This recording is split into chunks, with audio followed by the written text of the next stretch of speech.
Hello friends, हमारे YouTube channel पर आपका स्वागत है। आज फिर से हम एमपी टेट वर्ग 3 की बात करेंगे। तो हमारा चैप्टर चल रहा है परमाणु संरचना वाला। इस टॉपिक से आपको किस प्रकार के प्रश्न मिल सकते हैं, तो हम आपके लिए इम्पोर्टेंट ऑब्जेक्टिव को निकाल कर लाए हैं। जो गवर्नमेंट की बुक है एनसीईआरटी बुक, उस बुक से आपके लिए इम्पोर्टेंट जो प्रश्न बन सकते हैं परमाणु संरचना से, वो हम आपके लिए निकाल कर लाए हैं। तो ऐसे प्रश्न जो, क्योंकि लगभग 30 प्रश्न आपको मिलेंगे एग्ज़ाम में, तो वो किस प्रकार के प्रश्न, उनका क्या लेवल रहेगा और किस टाइप से आपको उनका आंसर देना है। तो फिर से हम बात करते हैं ऑब्जेक्टिव की। तो शुरू करते हैं। आप देख सकते हैं, पहला प्रश्न है, बोहर मॉडल के अनुसार इलेक्ट्रॉन का व्यवहार कैसा माना गया था। तो इलेक्ट्रॉन का व्यवहार जो था वो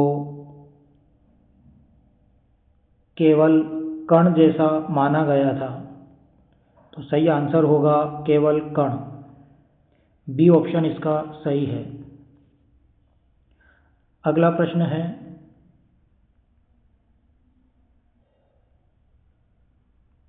रदरफोर्ड मॉडल की सबसे बड़ी कमी क्या थी। तो इसकी सबसे बड़ी कमी यह थी कि यह इलेक्ट्रॉन के गिरने को नहीं समझा सका। रदरफोर्ड ने कहा था कि जब परमाणु के नाभिक के चारों ओर इलेक्ट्रॉन घूमता है तो वो अंत में नाभिक में गिर जाता है। तो उसके बारे में ये बता नहीं पाया था। तो इसका सी ऑप्शन सही होगा।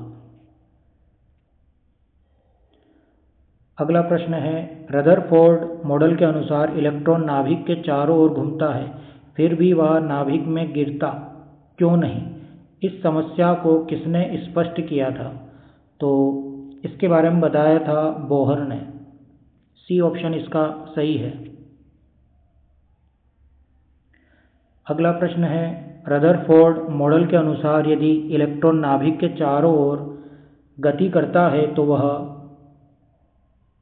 ऊर्जा का उत्सर्जन नहीं करेगा।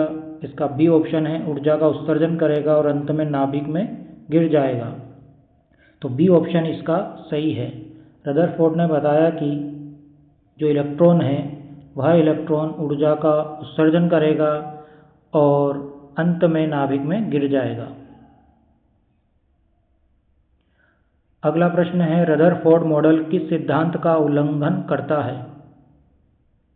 तो यह नियम है, इसका सही आंसर होगा विद्युत चुंबकीय विकिरण का नियम। तो सी ऑप्शन इसका सही है। अगला प्रश्न है, रदरफोर्ड मॉडल की एक सीमा यह थी कि यह, तो इसकी कमी कौन सी थी रदरफोर्ड की। तो वह थी बहु इलेक्ट्रॉन तंत्र के स्पेक्ट्रा की व्याख्या नहीं कर सका। तो जो स्पेक्ट्रम है वो केवल एक इलेक्ट्रॉन के लिए ही रदरफोर्ड ने बताया था, जबकि बहु इलेक्ट्रॉन तंत्र के लिए वह स्पेक्ट्रा को व्याख्यित या उसकी व्याख्या नहीं कर सका। तो बी ऑप्शन इसका सही है। अगला प्रश्न है, परमाणु संख्या किसके बराबर होती है। तो परमाणु संख्या की परिभाषा होती है कि किसी परमाणु में उपस्थित प्रोटॉनों की संख्या को हम परमाणु संख्या कहते हैं। तो बी ऑप्शन इसका सही है। और यदि परमाणु उदासीन अवस्था में होता है तो प्रोटॉन और इलेक्ट्रॉनों की संख्या समान होती है। अगला प्रश्न है, न्यूट्रल परमाणु में परमाणु संख्या किसके बराबर होती है। तो यह प्रोटॉन की संख्या के बराबर भी होती है और इलेक्ट्रॉन की संख्या के बराबर भी होती है। तो इसमें ए और बी दोनों ऑप्शन सही है। अगला प्रश्न है, यदि किसी तत्व में 17 प्रोटॉन है तो उसकी परमाणु संख्या क्या होगी। तो 17 ही होगी और वह परमाणु होता है क्लोरीन, जिसका परमाणु क्रमांक 17 होता है। अगला प्रश्न है, परमाणु संख्या का प्रतीक क्या है। तो इसे हम कैपिटल जेड से व्यक्त करते हैं। हाइड्रोजन की परमाणु संख्या कितनी होती है। तो वह है 1। परमाणु क्रमांक 1 जो होता है वो हाइड्रोजन का होता है।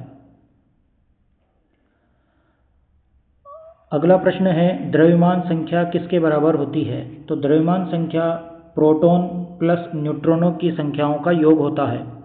तो द्रव्यमान संख्या जो होती है Z प्लस N, Z यहाँ पर परमाणु संख्या है और परमाणु संख्या हम कहते हैं प्रोटॉनों की संख्या को, और N बराबर यहाँ न्यूट्रॉन की संख्या है।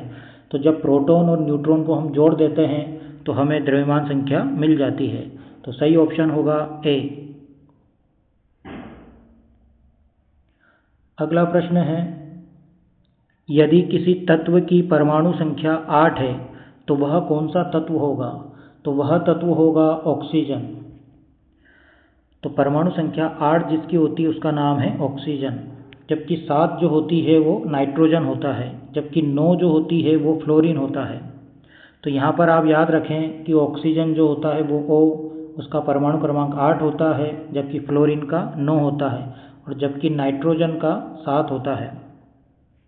तो कुछ परमाणु संख्या आप जरूर याद रखें, लगभग 1 से लगाकर 20 तक, और यदि आप बताएंगे तो हम आपको इसको प्रोवाइड करा देंगे, हाइड्रोजन से लगाकर कैल्शियम तक।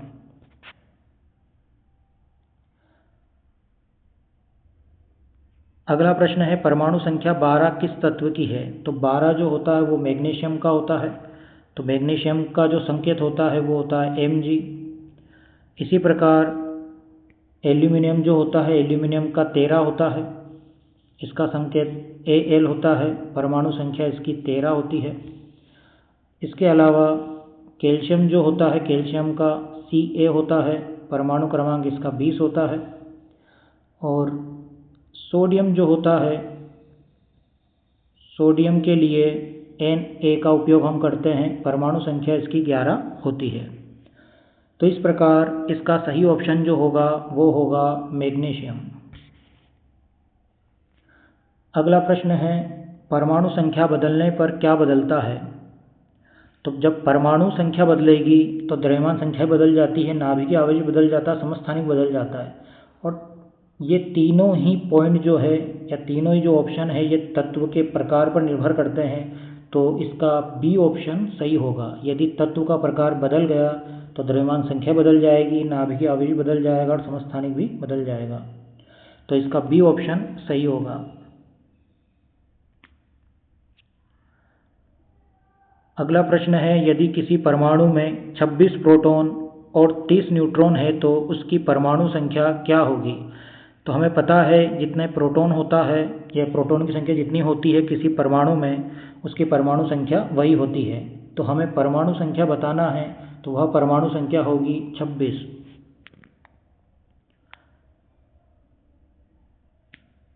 अगला प्रश्न है द्रव्यमान संख्या किसके बराबर होती है? तो अभी हमने देखा है द्रव्यमान संख्या जो होती है प्रोटॉन प्लस न्यूट्रॉन की संख्याओं का योग होती है। द्रव्यमान संख्या का प्रतीक क्या है? तो इसे हम कैपिटल A से व्यक्त करते हैं।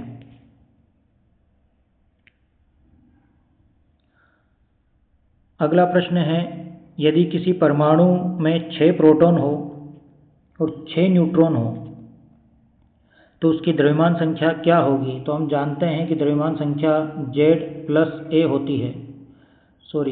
इसमें जो प्रोटॉन की संख्या होती है प्लस न्यूट्रॉनों की संख्या, उन दोनों के योग को हम कहते हैं द्रव्यमान संख्या।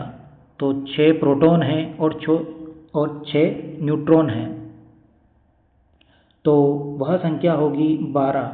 तो सही ऑप्शन होगा 12। अगला प्रश्न है द्रव्यमान संख्या में किस कण को शामिल नहीं किया जाता है? तो वह होता है इलेक्ट्रॉन। इलेक्ट्रॉन को शामिल नहीं करते हैं। यदि किसी परमाणु की द्रव्यमान संख्या 23 है, परमाणु संख्या 11 है, तो उसमें न्यूट्रॉन की संख्या कितनी होती है? तो यहाँ पर द्रव्यमान संख्या 23 है और परमाणु संख्या जो है, जो प्रोटॉन की संख्या है वो 11 है। तो यहाँ पर 23 माइनस 11, तो आंसर आएगा 12। तो सही ऑप्शन होगा इसका 12। तो इसमें न्यूट्रॉनों की संख्या जो होगी वो 12 होगी, क्योंकि द्रव्यमान क्या है 23 है और परमाणु की संख्या जो होती है वो प्रोटॉन की संख्या के बराबर होती है। तो जब हम द्रव्यमान संख्या में से प्रोटॉन की संख्या को माइनस कर देंगे तो न्यूट्रॉन की संख्या मिल जाएगी। तो सही आंसर होगा 12। अगला प्रश्न है, द्रव्यमान संख्या किस इकाई में व्यक्त की जाती है? तो इसका सही आंसर है परमाणु द्रव्यमान इकाई, AMU, एटॉमिक मास यूनिट। इसके अलावा हम यूनिफाइड में भी व्यक्त करते हैं, तो कभी कभी U भी लिखा हुआ आता है। अगला प्रश्न है, यदि किसी परमाणु में 15 प्रोटॉन और 16 न्यूट्रॉन है तो उसकी द्रव्यमान संख्या क्या होगी?